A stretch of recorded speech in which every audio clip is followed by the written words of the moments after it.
షబ్బే ఖదర్ రోజున మనం చేయవలసిన కొన్ని ముఖ్యమైన పనులు. అందులో మొదటిది అల్లాహుతాలాకు క్షమాపణ వేడటం.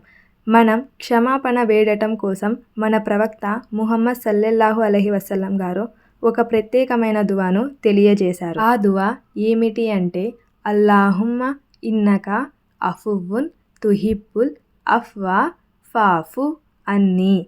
ఈ దువా యొక్క అర్థం ఏమిటి అంటే, యా అల్లా, మీరు మమ్మల్ని క్షమించేవారు, మమ్మల్ని క్షమించటాన్ని ఇష్టపడేవారు, కాబట్టి మమ్మల్ని క్షమించండి అల్లా అని దువా చేసుకోవటం. అలాగే అస్సలాతుల్ తోబా నమాజ్ను చదివి అల్లాహుతాలాకు క్షమాపణ వేడటం. ఇంకా రెండవది, అల్లాహుతాలా మనకు ప్రసాదించిన సంతోషాలకు కృతజ్ఞతగా శుక్రియా నమాజ్ చదివి అల్లాహుతాలాకు కృతజ్ఞత తెలుపటం. ఇంకా మూడవది, ఖురాన్ షరీఫ్ను ఎక్కువగా చదవటం. నాలుగవది, సదకా ఎక్కువగా ఇవ్వటం.